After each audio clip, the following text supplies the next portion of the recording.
Week 18 of the 2025 NFL season is here. As our first season comes to an end, we're looking to go out with a bang. This is your only place to get your 16-leg, low stakes, high reward, moneyline parlay. This is the Sunday Script.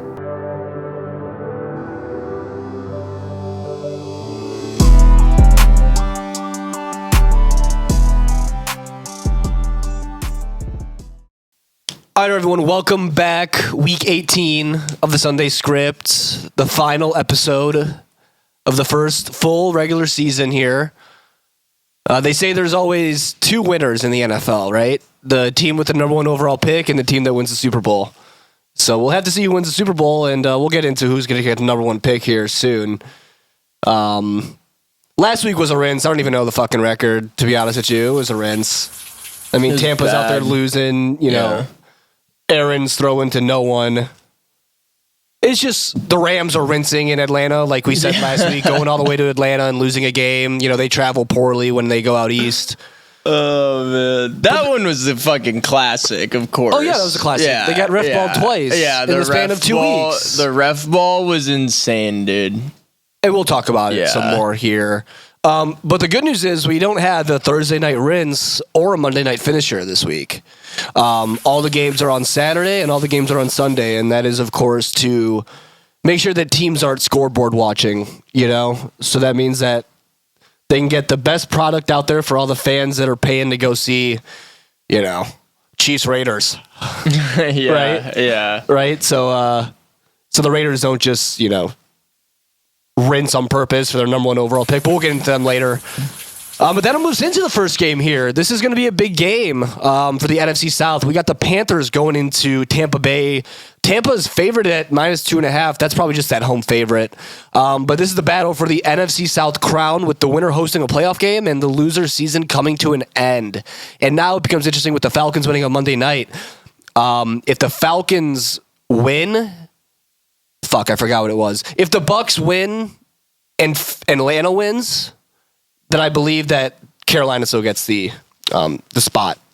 Atlanta really fucked over the NFC South by winning a meaningless game. Yeah. And they'll get to... We'll talk about Atlanta too later. But just 2 weeks ago, the Panthers emerged victorious at home over the Buccaneers, even though Baker Mayfield won the time of possession. And Carolina simply looked like the better team over the last 2 months of the season. They've been a little more consistent. I believe that they had that game for the taking against Seattle. They just couldn't capitalize on any of the turnovers they were getting. And Bryce Young was kind of rinsing last week. So maybe they aren't, you know, being more consistent. But this second half collapse for the Tampa Bay Buccaneers has been horrendous. You can't just blame the defense. You got to look at Baker too, you know. He's kind of been underperforming compared to, you know, when we were kind of touting him as the MVP in the beginning of the year. But on the road, we'll take Carolina to go into Tampa and win the NFC South this year with 9 wins. Yeah, a lot of what Tim just said is very true. The Buccaneers started off hot early in the season, and they have completely fallen apart. I don't trust them to win anything. Carolina's in a pretty competitive game against Seattle. Sam Darnold was rinsing. Their defense was, you know, making it happen for the most part. They weren't generating any points off the turnovers, like Tim mentioned. Is that a Bryce Young issue? Probably a bit, because he's been super inconsistent this season. He's shown a lot of like great leaps forward this season, I think, from previous seasons, but he's still not all the way there. That's still a project that needs to come to its full end. Buccaneers, man, I've got a tough time taking them. And this is a division that we've all been watching closely on the Sunday Script. We didn't know who was going to win. It didn't seem like anyone really wanted to win this division. So it all comes down... It always seems like that's the case every year in the NFC South, to be honest with you. In the NFC South, it never seems like anyone wants a home playoff game. So it's all coming down to this one. This will be a good one to watch. We'll see. I honestly don't think that the winner of this division should be the 4th seed. I honestly think they should be the 7th seed. They might need to look into changing that, because that's just how it is. But go ahead. That's how it goes. I think it's gonna be Carolina, so we're gonna lock them in. Now we're gonna fly into San Francisco. They're hosting their divisional opponent, which is week 1, I believe they played. So this is a divisional game where we actually get to see the development of the season. As you guys know, I like to talk about instead of 2 weeks divisional game against the same opponent. It's dumb. Yeah. So we get to see Seahawks Niners repeat. Niners squeaked it out at the very, very end last time. These are two very different teams coming into this game. The season has developed. It's week 18. 49ers, their offense is clicking with Brock Purdy, sock dirty. He took off. He was Fortnite emoting everywhere on the Bears. Got into a crazy, crazy game with the Bears, though. I mean, that was kind of exemplary of, as I've been saying, that the Bears defense isn't really that good, but also that the Niners defense isn't really that good. It's bad. They have no pass rush at all, and you see, it goes 35-35 going into the fourth quarter. That was a crazy, crazy game. First time in NFL history a game has been tied 7-7, 14-14, 21-21, 28-28, and 35-35. Yes, that is true. They said that on the broadcast. That was an interesting fact. Absolute shootout. Great game to watch. Yeah. I think the Niners are pretty good with Brock Purdy, but like I was saying, their lack of pass rush, even though Robert Saleh has been cooking up pretty well with the defense, managing games. A lot of his star players are still injured. As we know, Fred Warner's still out. I like the Seahawks. Sam Darnold is going to need to not turn the ball over, though, because he's been doing that a lot more than I think he should. And it's now that they're pulling up to another 14-win season out of Sam Darnold, different team, people are throwing around the E word a lot. I'm still not that sold. I don't think he's elite. I want to see what he's going to do in the playoffs. But this game's going to have some big seeding implications. We're going to take the Seahawks, who play better on the road, as I've said since week 1. Yes, they do. Kind of crazy to think that the Niners are in the position to secure the NFC's number 1 seed despite having early injuries early in the year, crazy as well ride. as in the middle of the season. And like Carm talked about, the last time they played, Jake Tonga's making one of the luckiest, incredible catch. Yeah. It was kind of lucky. That would make sense. Incredible. And Jake Tonga steps up last week against the Bears when George Kittle's out. But they'll have their work cut out against them. When it comes down to playing Seattle, like Harm said, Seattle has a much better defense than the Bears. Yeah. Sock was still also throwing the ball away. He was. First throw was a pick 6, and then they kind of ref balled a little bit against C.J. Gardner-Johnson and took a pick away from him for some hands to the face, which was ticky-tacky, and that officiating crew is the worst in the league by a mile, but we can talk about them another time. And this is the second year in a row that Sam Darnold is playing for the number 1 seed in Week 18. Except this time, we think that he gets it done. Of course, last year being a 14-3 team, playing for the 1 seed against the Lions in Week 18, if you remember that. Yeah. Now this year doing the same. So, but we'll take Seattle this week. Nick, this game determines who gets the number 1 seed, right? Which means you get a bye week. So do you think that the bye week is beneficial, like to heal up and rest, or do you think that it stops momentum completely and allows other teams to keep their momentum going? Well, my thought about the bye week here is bye weeks are very important. I mean, it gives your team time to relax and rest. So even if you squeak by and just get it by sheer luck of the game, it's still important to have, because it gives some of your hard-working players some time to kind of refuel. You can recover from injuries, and it doesn't exactly put you on the spot.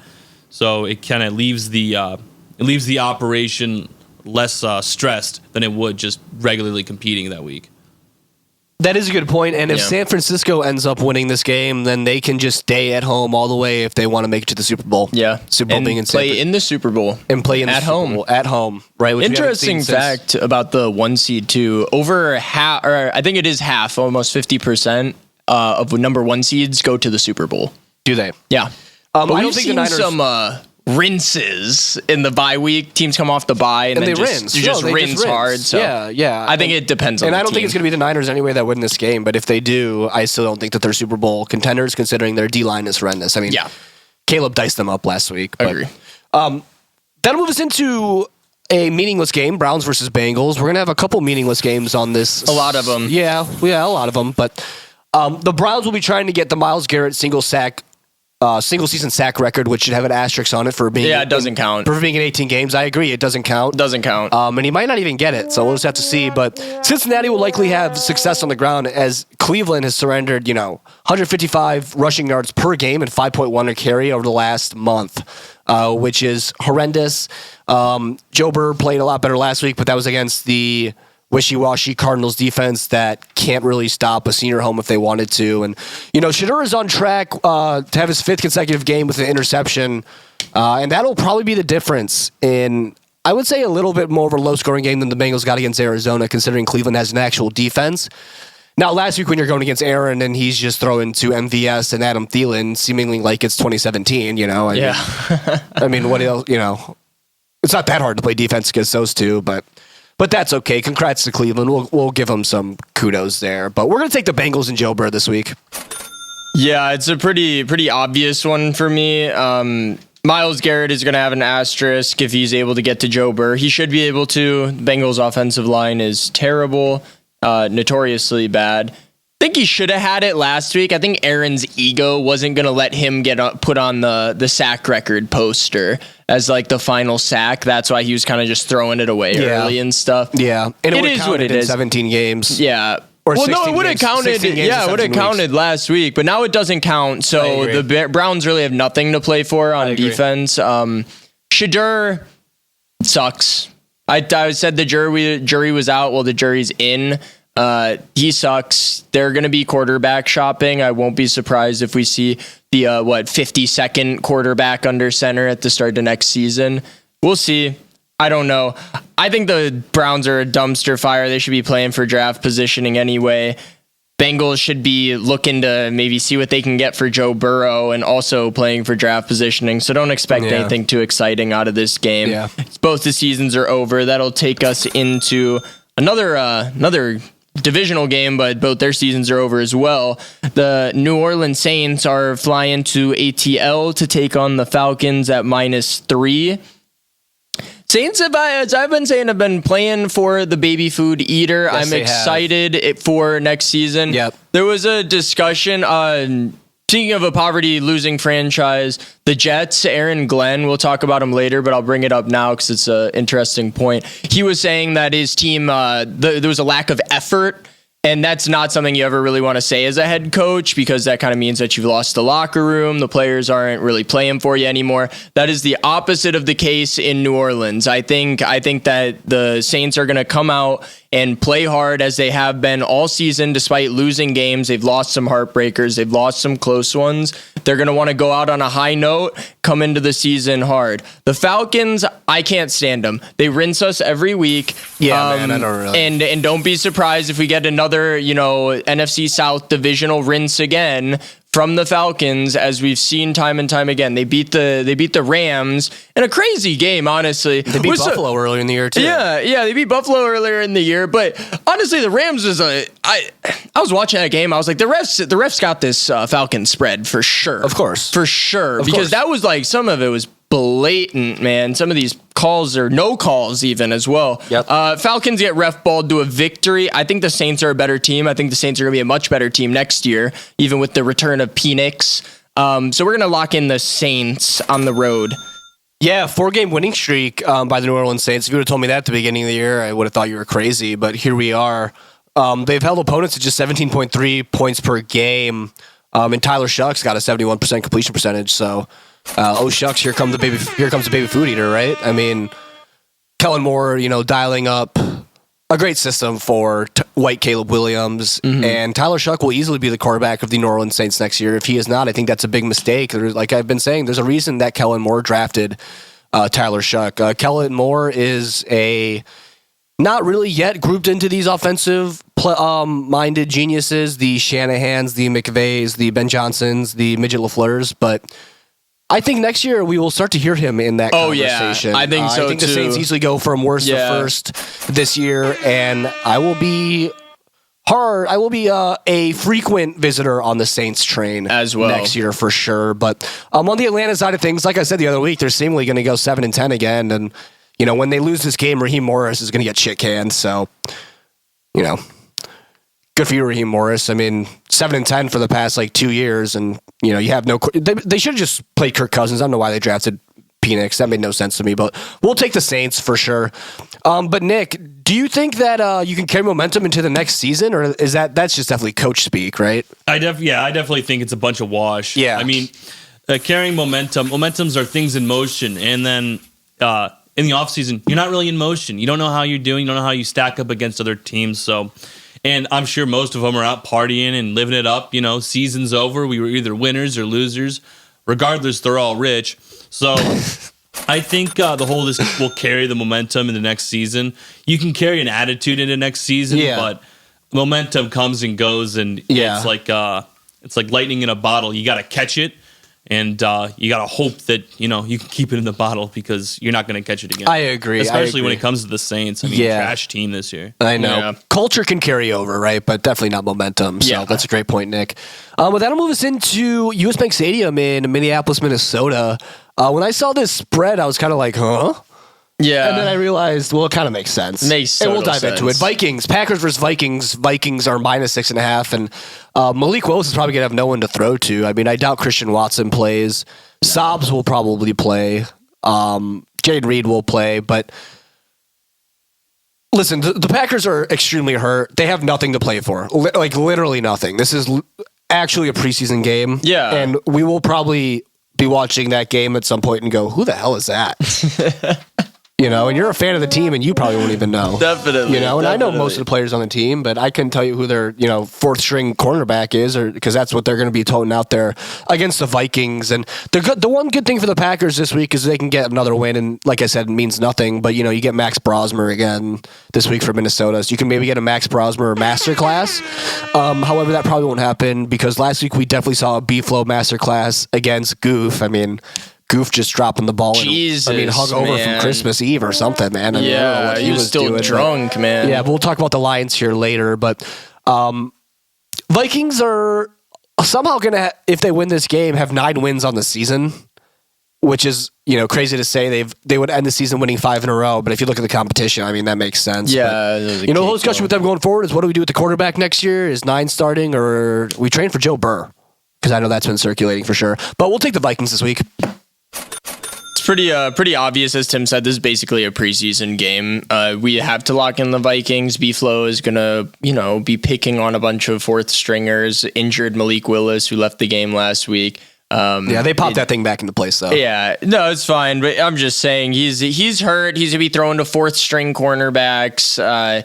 It's not. There's no reason to risk anything as the Packers. You're locked into the 7th seed. You're going to play whoever you play, win or lose. It is what it is. This is the classic Week 18 game that you see. Every year, there's a couple teams that are locked into their playoff spot, and they just don't care, and it's just like, whatever. We're going to rest for Week 1. Yeah. This is that. Expect B-Flow to go off. Max Brosmer threw like 10 yards last week. No, he threw like net 3 yards, considering he had like 47 sack yards and what? So he had like 8 total yards. Yeah, it was ridiculous. He did absolutely nothing. The Packers are probably going to be able to capitalize on that a little bit. I mean, these guys are still going to go out and play a game of football. There's a lot of fourth stringers might be getting cut or whatever.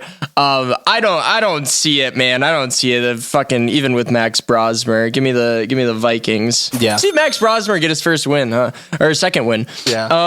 That's going to take us into Duval. Taking on the Titans, -12.5.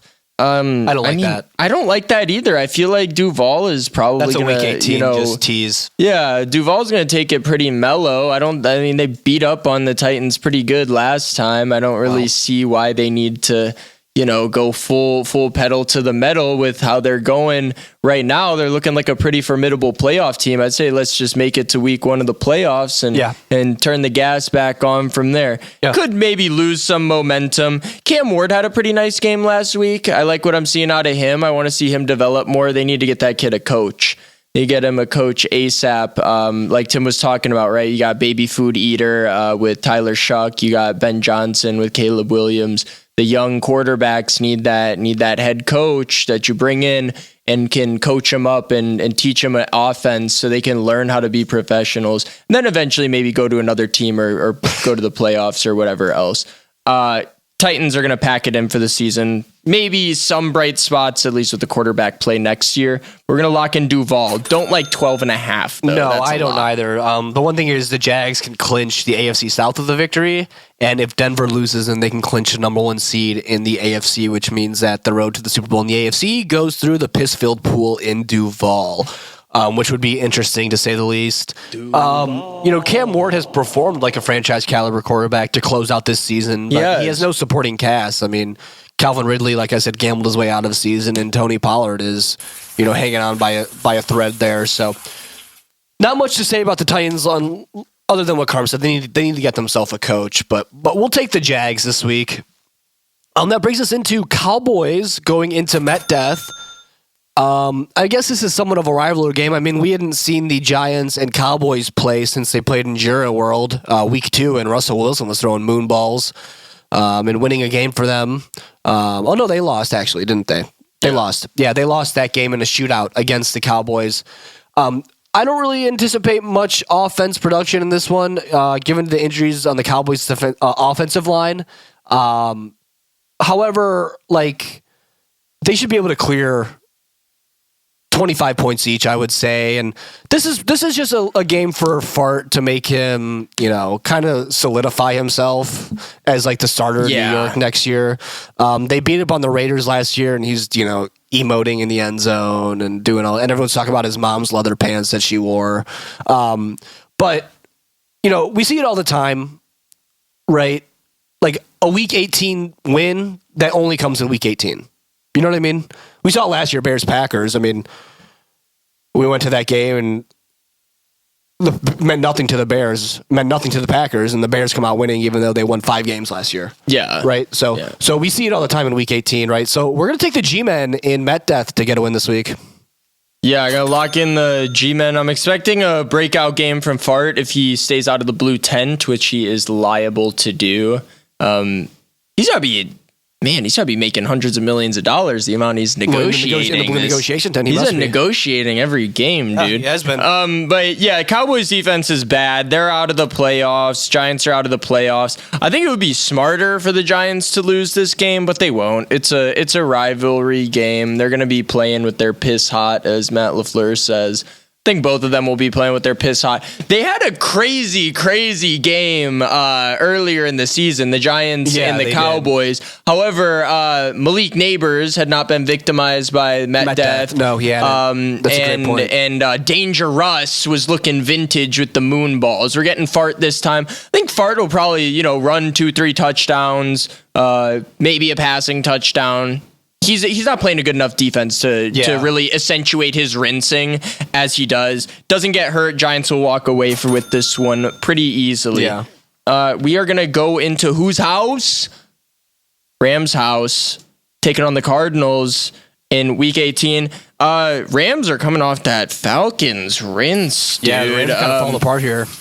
Rams are kind of falling apart toward the back end of the season. They're still really good. Yeah. But man, Puka was having some crazy plays. 2 of them, almost back to back, just mossing people and gets ref balled out of them. So I think the Rams are still super legit, guys. Don't let a little bit of ref ball losses here and there kind of swing you away from the Rams or put you down on the Rams. They're sure as shit better than the Cardinals.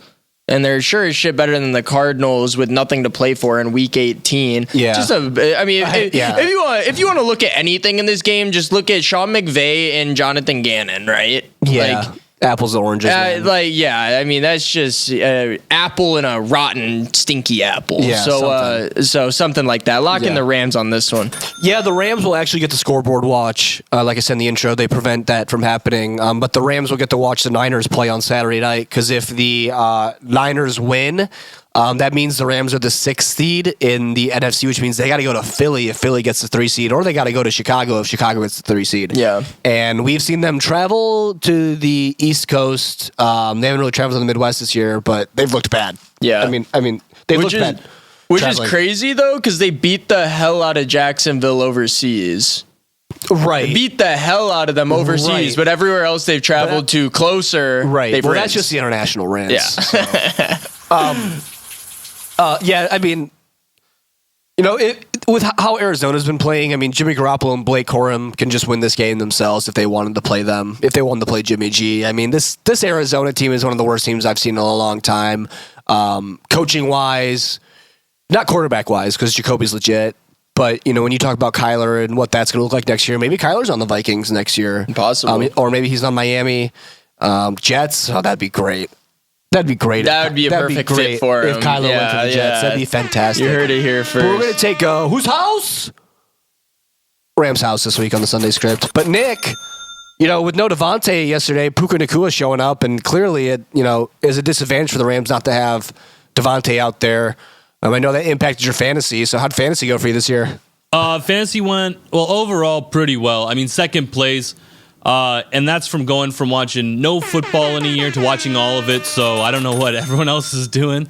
They watch a lot more football and focus on it more than I. So I'm happy with second place. As for Devontae Adams, I mean, it really hurt my team when the Rams made the strategic decision to pull him out in hopes of when they'd get to the playoffs. Yeah. I mean, you could see it at the beginning of the game, and even the announcers alluded to it a little bit that Devontae Adams is just fine, not actually hurt, but they're keeping him out just in case for his playoffs. I know he's not going to play this week.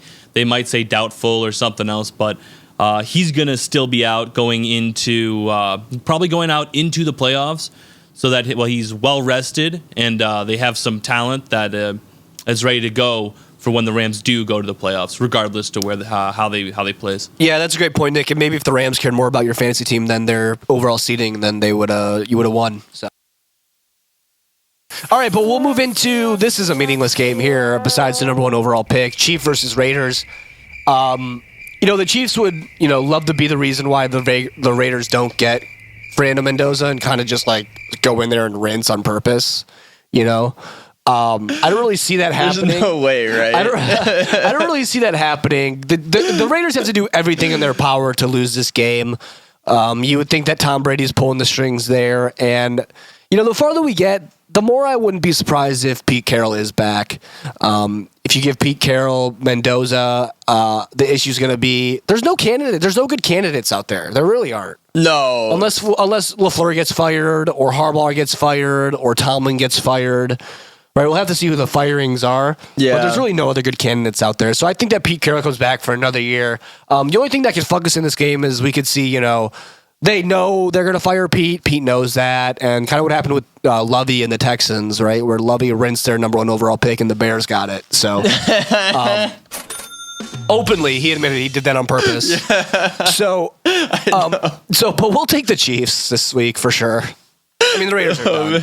Dude, I forgot Lovey did that. Yeah, and he was like, yeah, fuck you guys. Yeah. That was so based. Shout out to Lovey. Yeah.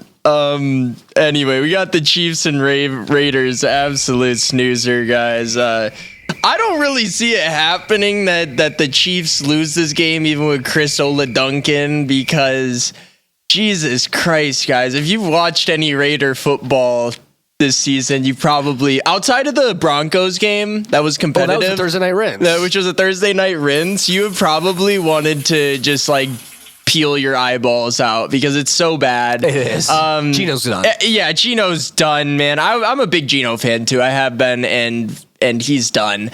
It's over for the Raiders. They need an offensive line. They need to completely clean house. I don't want Pete Carroll back. He's 95 years old. He's out of touch with the times. The game's evolved past him.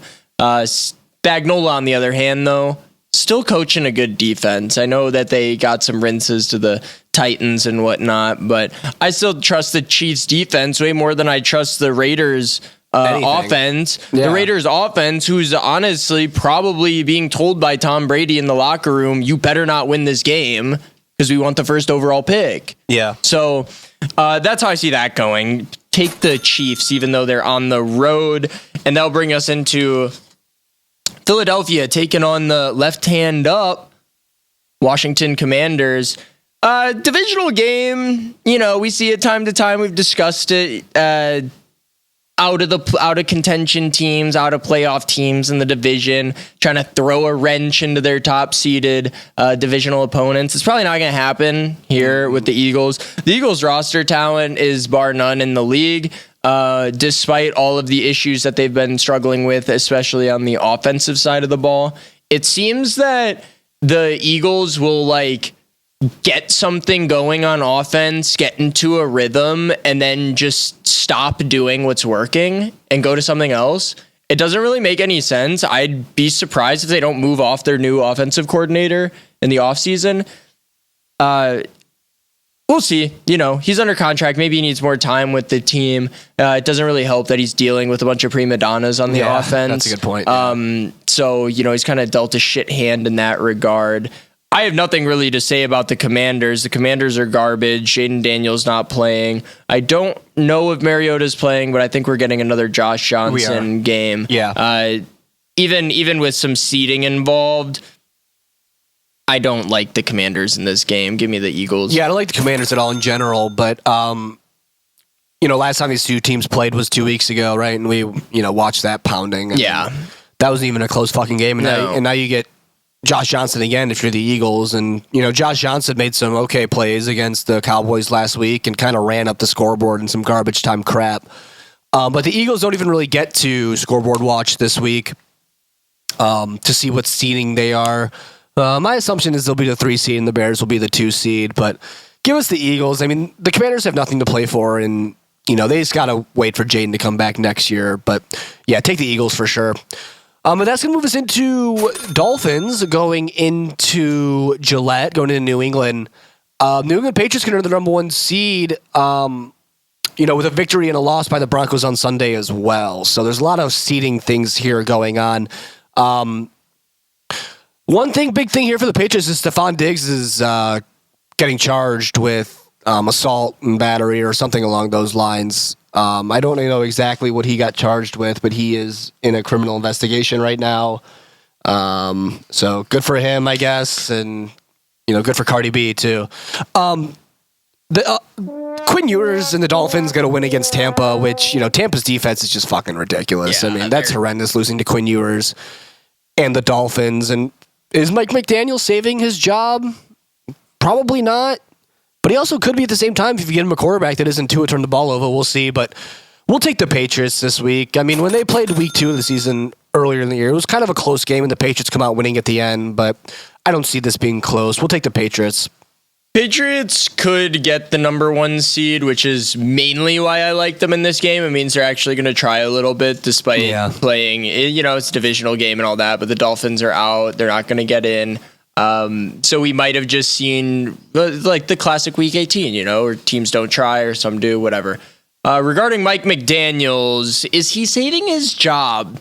I don't really think that a win over the Bucs, even with Quinn Ewers, really means anything. I mean, we've seen the Bucs completely rinse the back half of the season. Yeah. As we talked earlier in the show, I don't really think it means anything. Mike McDaniel's had a couple good games. I think Mike McDaniels will be the coach next year for the Miami Dolphins. Do I think he should be? No, but that's just my opinion. I think that he's part of the problem as much as Tua is. And as I've talked about before on Tua, you know, you're going to pay this guy $50 million just to rinse. They need to move off of him and get a legitimate quarterback, because Mike McDaniels does have some redeeming qualities, especially in his offense. I think you got Achane who's letting loose this season, and that's a part of that's McDaniels doing. Yeah. So you get a quarterback back there. As I said before, you get a competent quarterback. And now, is that Quinn Ewers? I don't think so. But maybe, you know, they need to move off of Tua. That's for sure next year. Vrabel has done a great job with the Patriots, Mickey Mouse schedule or not. They have won all the games that they were supposed to win for the most part, except that week 1 rinse versus Geno Smith and the Raiders, which we picked correctly. Yes. Drake May is having a good season. They're at home in Foxborough. It is December. It will be January. By the time they play this game, it is going to be cold. And we know how Miami plays in the cold in Massachusetts in January. Yes. So lock in the Pats. But Nick, I want to ask you, as we're talking about this, who would you like to be the Dolphins quarterback next year? Yeah. Dolphs elite. You know, I don't know. I really don't know. I know. Well, I would put my bets on Aaron Rodgers finally leaving the Raiders or the Steelers. And, he's been playing that cold weather. Throw him down there. I'm sure he'll take the easy $10 million check. Opposed to that, I really don't want anyone coming from college because, well, they all suck for 4 or 5 years, and then most of them never pay off. So I think it's kind of stuck. I mean, if you can try to pull someone from like a second string and put some talent into them, I'd like to see that. But honestly, I think that the Dolphins understand that they're not like a competitive football team right now under their management and their choices, and they're just kind of stuck in this vacation team where you go to Miami to watch the Bears play, and you watch the Bears go crap on the Dolphins, which I'll do next year. Yep. So I'm sure that all their wins right now is just to kind of keep the prices up for tickets. At least that's how I see it right now. So when it comes to quarterbacks, give us anybody. Maybe Malik Willis on the Dolphins. Yeah, maybe that'd be interesting, right? I know there's talks of Lamar getting traded to Miami. No, we don't want any of those people. We don't want any of those people. We want someone that wants to show up to work, do their job, do it well, and go home. Well, Malik Willis will. Yeah. But I just want to say real quick that I have been saying for the past couple years, that Lamar gives zero shits about his team. Not at all. He only cares about the money. Nick's been saying it too. And now all these reports are coming out that Lamar is sleeping in meetings, gaming late at night. Yeah. From a reputable source as well. So you don't want Lamar either, Nick, but I'll shoot it over to Carm for this next game. Anyway, and then we get our final NFC North divisional regular season game of the week in Chirac. They are taking on the Detroit Lions, and this will be a good game to watch. This is what I like to see. If you watched my take a couple weeks ago about teams developing over the season and playing their divisional games more switched out or spaced out instead of the complete rinse of a schedule that the NFL schedulers did this season, you get games like this where there's a lot of development in between the two last time they played. The Lions have regressed significantly from the time that they laid the 50-point ass kicking on the Chicago Bears in week 2. And the Chicago Bears have progressed significantly from when they received the 50-point ass kicking in week 2. I personally think that the Lions defense is absolutely decimated, and we just watched Chicago. We've watched them do it pretty much all season, again, especially against the bad defenses and the injured defenses. They can put up some points. Now, whether they hold on to leads, whether they fall apart, that's up in the air. I don't trust the Lions defense at all, and we just saw, the San Francisco defense has been pretty shaky, and what do you get? 35 points from Caleb 38. Williams, and 38 points, from Caleb Williams and company, and then you put Jared Goff against a ball hawking defense like the Vikings. Yep. Albeit not as much of a turnover margin. I also will say I think the Vikings defense is better. Is significantly better. I think they're more sound. I think that the Bears, as I've said, earlier in the year, have lived and died by the turnovers. They're not very good at stopping people. They're good at stopping the drives from the turnovers. I think we get a couple out of Jared Goff because I don't know what the hell he was doing this week. Jesus Christ. 2 interceptions, 3 fumbles, and then another fumble from Jahmyr Gibbs too. The Lions got the roster talent. Don't put out of the equation, if you are betting on this game, the Dan Campbell, I'm gonna show you again, Ben Johnson, and fucking do it. But like I said, these are 2 very different teams from the last time. Divisional game, maybe the Lions want to fuck up the seeding. We know how the Lions act. But I think Chicago's going to win this game pretty handedly. Yeah, I mean, Dan Campbell can come out here with his readers on and try to call a game all he wants and try to say, suck it, Bears, we beat you again. Well, you go ahead. You can beat them all you fucking want, but we're Bears in the playoffs and you're not. Yeah. So, and I wonder why that is. Oh, wait, it's because you don't have Ben Johnson there. So all the Lions fans can fucking suck it. Yeah. Because now you're not probably going to make the playoffs for some time now, and you're going to have questions about what do we do at quarterback. Goof's having a good year statistically, but not in the right moments. No.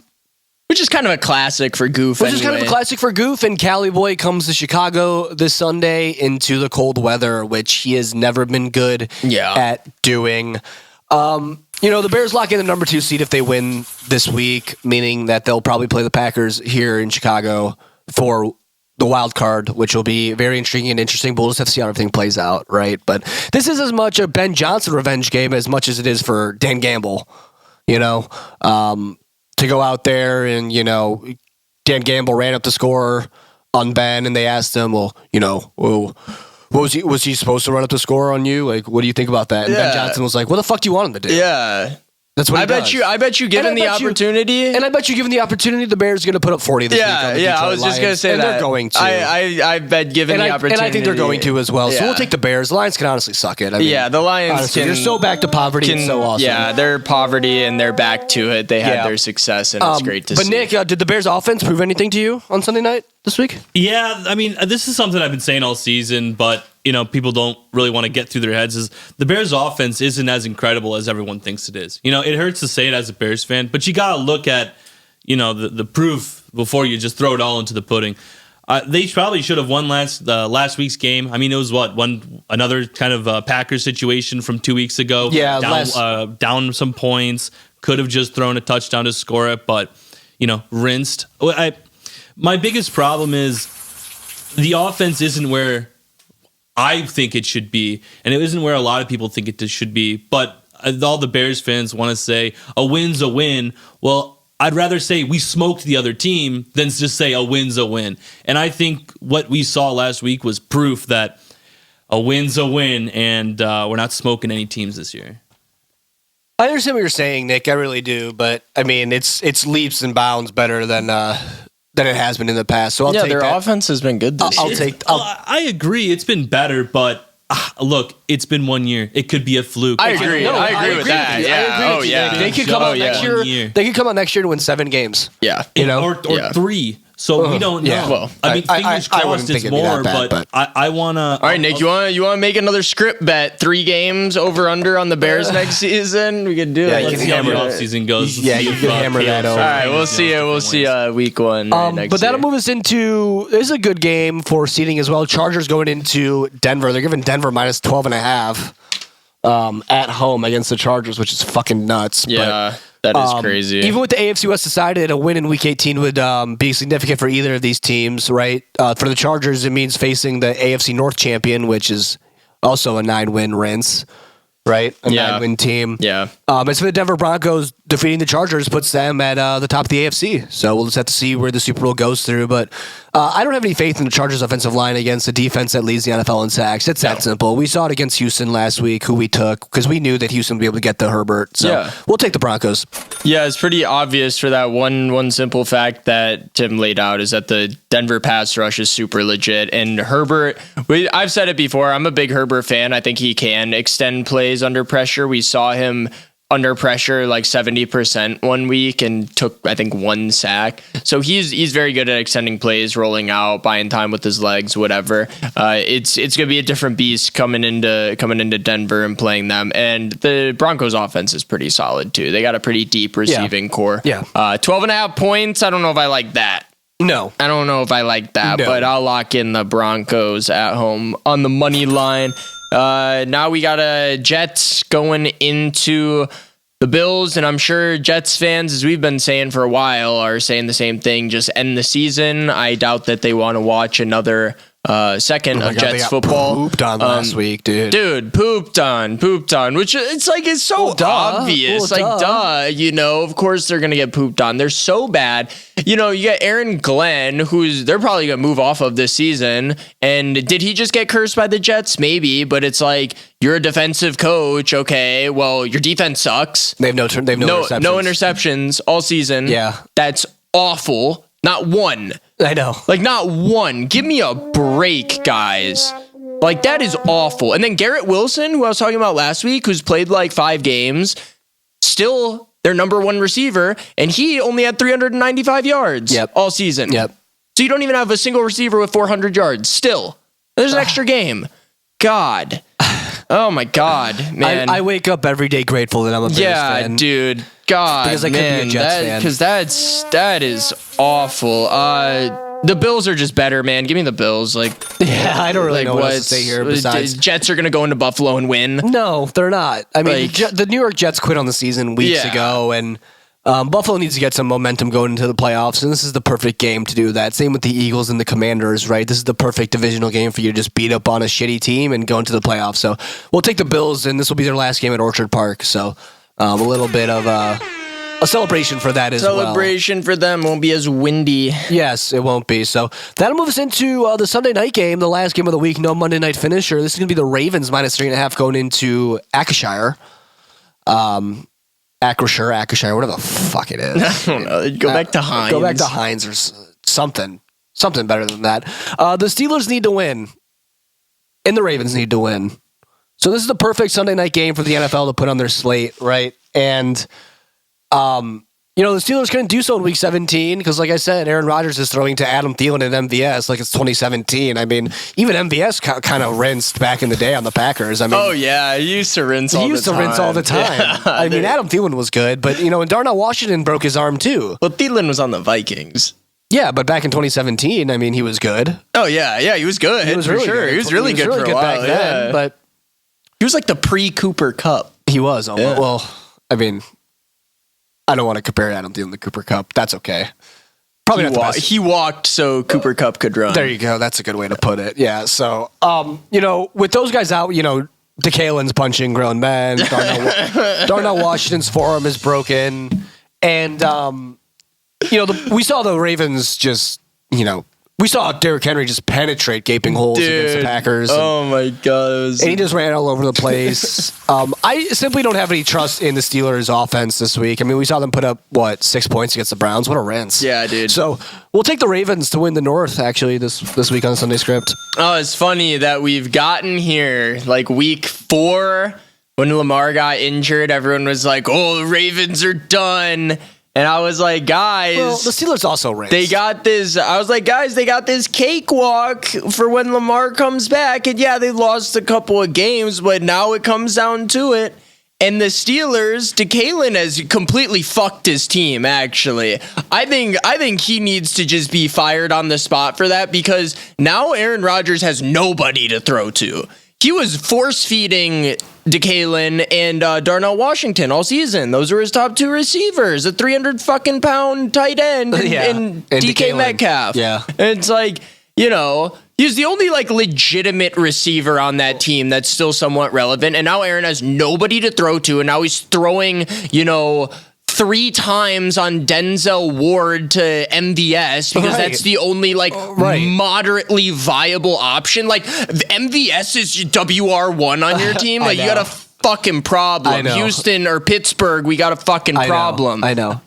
So DK very well could have cost his team the playoffs because this is a much more competitive game with DK playing. And now it's just I think, Lamar's going to go over there and win.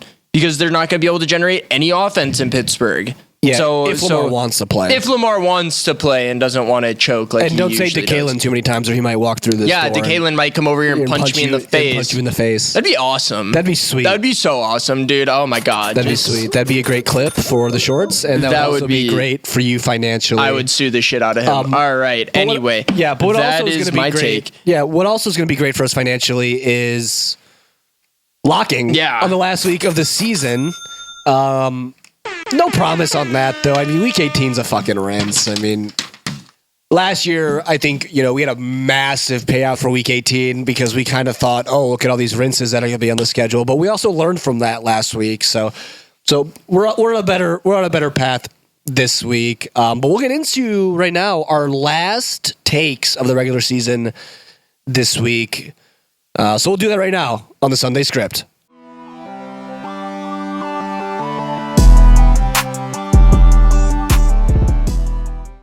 And my take for Week 18 here on the Sunday Script is that the schedule that is in place this week should be the schedule every damn week. No more Thursday night rinses. No more international rinses. You don't even need 2 games on Saturday. They have 2 games on Saturday this week. Just give us one Saturday night game every week. Move the Thursday night over to Saturday night. Give us all the games on Sunday. Don't even give us Monday Night Football anymore, honestly. And especially at the beginning of the year when they're doing 2 Monday night games, a Thursday night game, and an international rinse. Scott Hansen's pretty much just sitting there, twiddling his thumbs on the 325 slate because he just has to watch the Raiders and, Denver and, a bunch of bullshit games. There's only 2 of them, Last week, what was it? It was Raiders and Giants, and then I forgot the other one, Bills and Eagles. Those were the only 2 games on at 325. So I think that the NFL should just move away from the Thursday night rinse. Of course, you know how we feel about the international rinse. And if I see more Monday night doubleheaders next year, I'm going to be very pissed. Who knows? Maybe we'll get some Tuesday night football next year. But that's my take this week on the Sunday Script. My take this week is something for the fans at the stadium. I really want to see stuff that you're able to throw directly at the players when they're poorly performing. I think that we saw the absence of glass bottles after the big bottle game all those many years ago, and fans just can't take it anymore. Sometimes you want something, it doesn't have to be hard. You see it throughout the league here and there, and a team that is also considering moving and construction of a new team is the Chicago Bears.